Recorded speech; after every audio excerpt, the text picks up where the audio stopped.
So over the weekend, Russell Brand has been hit with some very serious criminal Me Too allegations.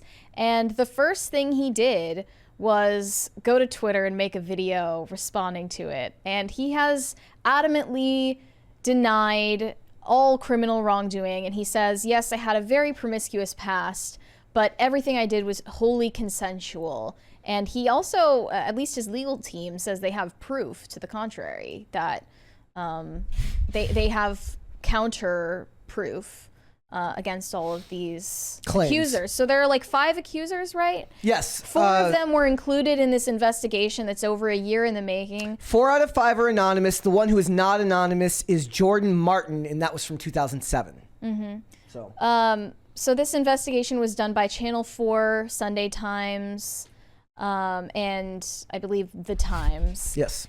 And it's been over a year in the making, and they put out this documentary called Russell Brand in Plain Sight.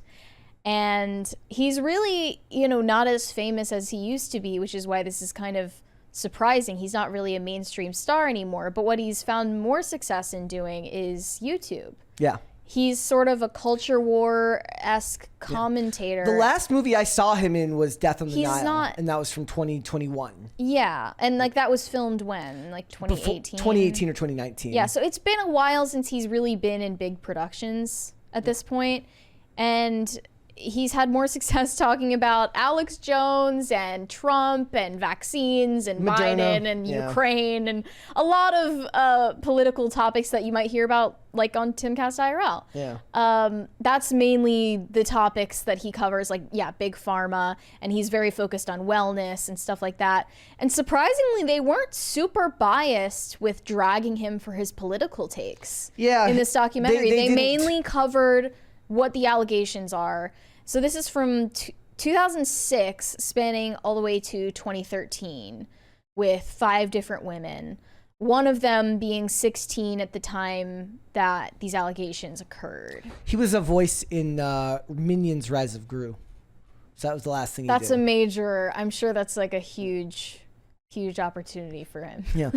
So let's play the video. He just titled it, "So This Is Happening." Yep, here we go. Very simply. Hello there, you Awakening Wonders. Now, this isn't the usual type of video we make on this channel where we critique, attack, and undermine the news in all its corruption, because in this story, I am the news. I've received 2 extremely disturbing letters, or a letter and an email, one from a mainstream media TV company, one from a newspaper, listing a litany of extremely egregious and aggressive attacks, as well as some pretty stupid stuff, like my community festival should be stopped, that I shouldn't be able to attack mainstream media narratives on this channel. But amidst this litany of astonishing, rather baroque attacks are some very serious allegations that I absolutely refute. These allegations pertain to the time when I was working in the mainstream, when I was in the newspapers all the time, when I was in the movies, and as I've written about extensively in my books, I was very, very promiscuous. Now, during that time of promiscuity, the relationships I had were absolutely always consensual. I was always transparent about that then, almost too transparent. And I'm being transparent about it now as well. And to see that transparency metastasized into something criminal that I absolutely deny makes me question, is there another agenda at play? Particularly when we've seen coordinated media attacks before, like with Joe Rogan, when he dared to take a medicine that the mainstream media didn't approve of. And we saw a spate of headlines from media outlets across the world using the same language. I'm aware that you guys have been saying in the comments for a while, watch out, Russell, they're coming for you, you're getting too close to the truth. Russell Brand did not kill himself. I know that a year ago there was a spate of articles, Russell Brand's a conspiracy theorist, Russell Brand's right wing. I'm aware of news media making phone calls, sending letters to people I know for ages and ages. It's been clear to me, or at least it feels to me, like there's a serious and concerted agenda to control these kind of spaces and these kind of voices. And I mean my voice along with your voice. I don't mind them using my books and my stand-up to talk about my promiscuous consensual conduct in the past. What I seriously refute are these very, very serious criminal allegations. Also, it's worth mentioning that there are witnesses whose evidence directly contradicts the narratives that these 2 mainstream media outlets are trying to construct, apparently in what seems to me to be a coordinated attack. Now, I don't want to get into this any further because of the serious nature of the allegations, but I feel like I'm being attacked, and plainly they are working very closely together. We are obviously going to look into this matter because it's very, very serious. In the meantime, I want you to stay close, stay awake, but more important than any of that, if you can, please stay free. So what I think we should do, I think the best path forward is let's go through the timeline in the, let's just do that because so that there's no misunderstanding of where everything comes from here. Okay, so the first one from 2006 is the one who was 16 when they met. She was still in school. 16 is the age of consent in the UK, so that's not really the criminal allegation. And she's an unnamed person. Her name's Alice. They have she's anonymous. Under the name Alice. So they met when she was out shopping, and he just randomly walked up to her. She basically said that he interrogated her as to like how many people she slept with. She was a virgin at the time, and he seemed very enthusiastic about that fact. And she claims that, I mean, how graphic should I get here? He forced oral sex on her in their first. And she describes him as emotionally and sexually abusive. And so this is from 2006. 2007 and also he allegedly told her to put him in her phone as a girl's name to deceive her parents, and allegedly gave her scripts on how to lie to her parents, advised her to hide the relationships from her friends, and isolated her from her family and friends. Yep. So that's pretty textbook. Then in 2007, Jordan Martin is the one who is not anonymous. And she said they had a 6-month relationship in 2007, that he found out she spoke to an ex-boyfriend on the phone. She says he tore her phone case apart, took the battery out of her cell phone, and then started touching her. Yes. Okay. Inappropriately. Non-consensually. That is the allegation from 2007. Then in 2012, there was a businesswoman in LA that he met at an after party for one of his shows. They had a casual relationship, and she went to his house once, and she claims that he forced himself on her. She was screaming for help. Someone claims, she says she reconnected with someone who claimed to be outside the house when this happened, who also worked for him. And this is the woman who went. And this is the woman who went to the rape crisis center. Yes, she did a rape kit done, and she decided not to do a police report at the time because of his fame. I don't know. And the guy who was outside the house said allegedly that he heard her screaming, and he apologized for not going in to help her, which is horrifying if true. And then in 2013, he met a woman at an AA meeting. They networked, basically. He started working with her, and as soon as she didn't want to have sex with him, he allegedly flipped out on her, fired her, and that was that story. She didn't really say like a full story about it. Yep. But it sounded like they just worked with each other for a short amount of time. And in 2020, the girl who was 16 at the time they met went to his agency and told them what her allegations were. They didn't drop him in 2020 because they believed she was trying to do this for financial gain. Well, yeah, they said she called the agency and asked for an apology. Yeah. But then they basically said, they denied the allegations and claimed that she was looking for money out of them. But now they're like, ooh, let's drop him because there's a documentary coming out. So he just got dropped by his agency. Nothing has changed in the world today. Look, at the end of the day, the companies, they'll do business with Satan themselves if they feel they can make money off you, as long as the risk versus reward is strong enough, right? So he had his publishing deal recently paused, not pulled, paused. Right. Because what they're going to do is they're going to wait it out, and they're going to wait and see how public sentiment goes on these things. Because at the end of the day, this isn't going to be a matter for the courts. It's not a lawsuit. It's just a stupid documentary that they're putting out for money. That's which is why they don't have to give him the right to face an accuser.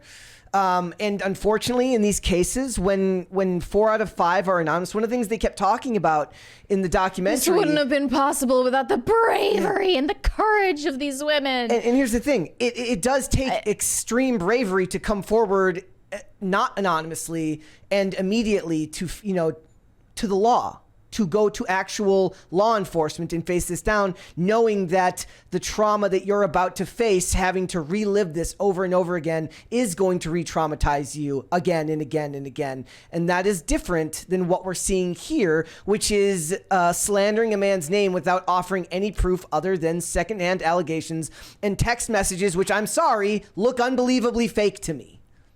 Yeah, there was a text message between him and the alias name is Nadia, the one who did the rape kit after. Also, I don't know if there's money involved for these women. I don't know if there's money involved. Like, I guess if they get like a book deal down the line, but I mean, there's so. It comes to the point of like, why would you not tell the truth if they don't get anything out of it? But they're anonymous, so it's not about fame. They're all fair questions to ask on these things. And like I said, the hardest part about talking about these... screenshot? Yeah, I do. I have the screenshot right here. There's also, guys, there's a great video from that umbrella guy where he breaks down the places in this video where you can very clearly see... It's obviously a sketchy screenshot. Right where my mouse is at right here, you can see that the blue text does not line up on the side. Obviously, the color does not match either. It doesn't say iMessage down here. Depending on when the screenshot was taken, it doesn't make sense for Apple Pay to show up on here if the screenshot was taken in 2012, considering that didn't come out till 2014. Like there's just they sketch. could have just scrolled up and taken the screenshot. Yeah. So it also looks there's no like timestamp here above what he said. It looks fake to me. It does. Which one should have a timestamp? Like, okay, so there's no timestamp for his words right here above. I'm very sorry. Well, that would only be because if texts are in quick succession, there isn't a timestamp above the one that... I mean, maybe. That's literally how iMessage is. And also the other thing, iMessage came out in 2012, or in 2011, so it should say iMessage down here instead of text message, given that they're both blue, that the message is blue. I mean, it looks like it's him apologizing for something that's unspecified. Yeah. And... I don't know. It could very well be edited or doctored in some way. And he's but I just feel now. so detached from all of these stories. Like it doesn't matter whether it's true or false. You're never going to know. And it's behind a paywall so that evil journalists can make money off of it who equally don't care whether it's true or false. So what is the point of us arguing about it? It only helps them in the end. Like, so what if it's true? What do we do now? Yeah. What do we do now? Also, Russell Brand's lawyers had a couple of weeks, basically, to offer a response to these allegations before they put out the documentary. And they said the questions they were asked were made as part of a preconceived strategy aimed at damaging Russell Brand, their client, and that there was a deeply concerning agenda to all of this, namely the fact that he is an alternative media broadcaster competing with mainstream media. Mm-hmm. So this is an expose being done by arguably his direct competitors in his line of work. Yeah.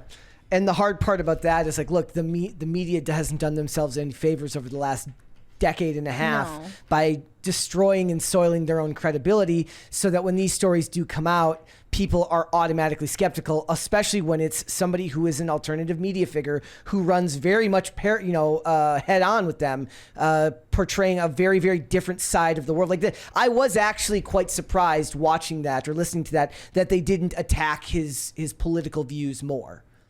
Yeah. I was kind of shocked by that. I was. The book deal's on hold. Like I said, at the end of the day, nothing changes. These people are going to wait and see. He still did a show on Saturday where he did not address anything that happened other than the fact that he couldn't address it. Yeah, because he can't. And everyone was just acting like nothing happened. So, I mean, I guess maybe people aren't really paying attention to this type of stuff. And it's the rape kit being used as evidence. It's one of those things. It's like, yeah, that is true, but without a prosecution, without going forward legally, I can't know what that means. Like, I don't know what any of this is supposed to mean. What's the conclusion to any of this Yeah. when he's independent already? Right? There's no one really left to drop him. Yeah. He's not Kanye. There's no big Hollywood studio. There's no company. And like I said, okay, here's the other thing. Coming forward anonymously, whether it's right or not, whether you like it or not, is going to inspire a little bit of doubt, or if not a lot of doubt from a lot of people. They're going to have trouble with that because here, at least here in the West, we do believe in the right to face your accuser and to have your day in court. But also beyond that, like, he shifted his audience, so he doesn't have to worry about, you know, being out of the mainstream. Like, Armie Hammer was still in the mainstream. Him and Russell Brand were both in Death on the Nile. Yes. So that's a boat I wouldn't have wanted to be on. Like keep me off that boat, especially Gal Gadot is like sweating bullets right now. She's like, I got very, you know, I got off very, very lucky there. But it's like, it does take an incredible amount of bravery when somebody is actually assaulted to come forward right away, to put themselves up to public scrutiny, knowing that this is what the response is going to be right away, to have to be re-traumatized by going to court and trial every time something like this happens. That's the bravery.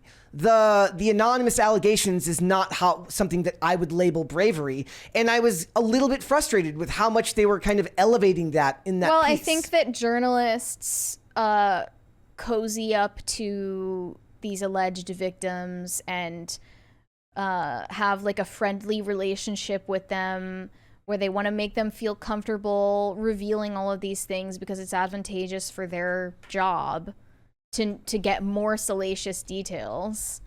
And they promise this really satisfying victory for them at the end of this publishing this.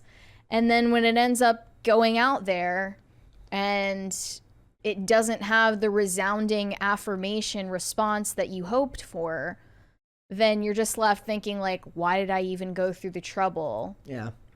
Right? Which then shelters the people who are actually committing crimes. At the end of the day, they end up getting sheltered because people are just not willing to go through it because it is so traumatizing. One of the things I brought up on Friday, as I said, like, look, at the end of the day, and that's by the thing, it's like, at the end of the day, I say that too much, but we look at R word as a far more indefensible crime than murder, right? Like, society's forgiven many a murderer in their day, but R word is definitely something that people do not see as a forgivable offense unless you're Mike Tyson, apparently. Like, he seems to be the only one that I can think of off the top of my head that's been convicted in a court of law and seems to hold on to his status in society. I think a lot of people have just memory hold it. They forgot that happened.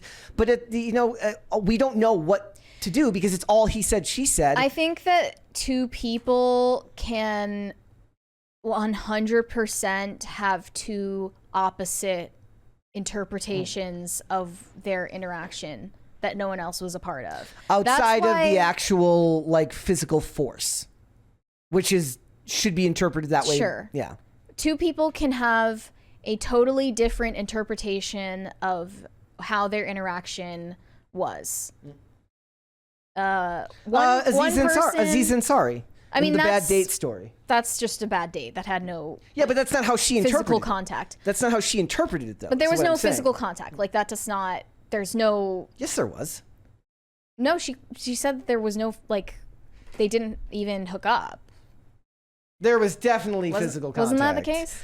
Maybe not the whole way, but yeah. But I think one person can leave with the perception that they were just violated in a very egregious way, and the other person can go on completely oblivious that the other person felt that way. Yeah. And that's why I don't think necessarily all of these accusers, or maybe any of these accusers, are lying. I think that they can wholeheartedly believe they're telling the truth.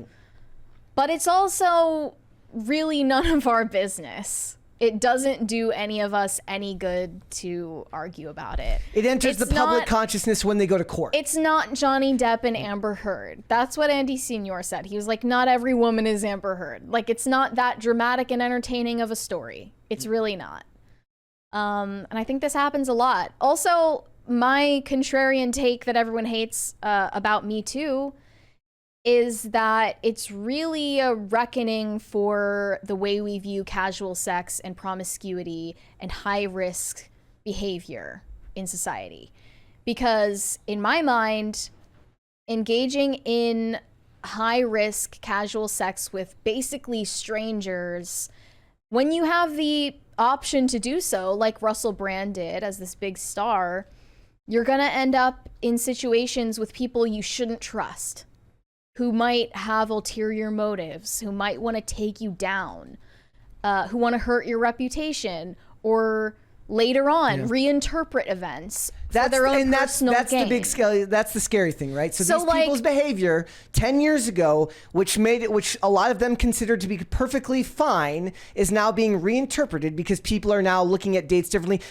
We heard the term power dynamic come up plenty of times in that discussion. Russell Brand took license with his fame and his money to sleep around with a bunch of chicks, where he was incredibly open about that. He said, I was almost too open about how I behaved then. He clearly says in his tell-all memoirs, which are comedic but not satirical, not fictional, that he was incredibly promiscuous. And that's dangerous behavior, and you're putting yourself in situations which are not going to serve you in the future, period. Like, in a certain sense, you bring these consequences upon yourself. You really are. I would, but at the, okay, I don't respect that, you know? And I think that a lot of people who are going to be very harsh on the people who have come forward are going to say, look, unless you come forward with your name and evidence that I can verify, I can't guarantee that I'm going to believe you. Mm-hmm. And that's not meant to be a rude. It's not meant to be. It's not meant to be rude, nor is it meant to be anti-female or anti-victim. But the idea is that you don't cast somebody out based on random accusations from people who that people can't verify. For the people that do deeply care about these situations, the ability to put a face to a name and know that they were even in the same place at the same time, barring above all other things that come forward, people are just not going to take you as seriously. And it's just, that's going to be this way. So this really, at the end of the day, just comes down to a character assassination. Whether that character assassination is deserved or not, we'll never know. Right. We'll never actually know. I know that text message looks fake as hell, and they didn't do themselves. Now it's all going back and forth and back and forth, and some woman on TikTok who consensually hooked up with Russell Brand one time is like, well, he was always nice to me. I had a positive experience with him, so therefore no one else could possibly have a different impression. Like, it just sounds as idiotic as it is. Like, okay, this is just you bragging about hooking up with Russell Brand. Like, no one cares. I guess then it comes down to people's principles. Do you believe that somebody should have their reputation destroyed on claims that can't be verified? His reputation is not going to be destroyed. I mean, this is the front page news. He was just dropped by his manager. He's going to be just fine. But that's not the point. The point is he shouldn't have to go through it at all without at least being able to confront the people that did this to him, is what I'm saying. But it's not a lawsuit. That's worse. I know that's bad. I'm just saying, like, there's literally no way to stop it. Yeah. Like, Me Too is the natural consequence of sexual liberation. This is what everyone was asking for, essentially. And I don't know this is where it was always going to end up. I have no idea if he's innocent or guilty. I think that the questions about these things need to change, because my focus, whenever these things comes out, whenever these stories come out, my brain immediately goes to, was he innocent or was he guilty? Knowing that that's a question that I can't answer. Yeah. That I can't answer. So the questions need to change. I think that Dane had a really good take on this. What'd he say? He said, like, all my sympathy to the women who won't have their real allegations heard due to all of the Me Too spiraling out of control, and all my sympathy to all the men who are going to be victims of false accusations as well. But this is not going to stop until society returns to religious and moral values. That's and that doesn't look to be happening anytime soon not ever. Anytime soon. Yeah, it's so I hope everyone is happy living in this mess. Okay, like this is the grave that we have dug ourselves. Like there's no getting out of it. Yeah. That's the unfortunate facts here. I mean, like I said, if this was the type of thing where we were talking about him going to court, right? Him having his day in court, then that's something we can judge more efficiently. In this case, all I'm seeing is the media taking its opportunity to put a bunch of women's trauma behind a paywall and call it activism. Thanks for watching. Listen to full episodes of Pop Culture Crisis on Spotify. Keep up with us on social media and make sure you subscribe and ring that bell so you never miss the show. Bye, guys.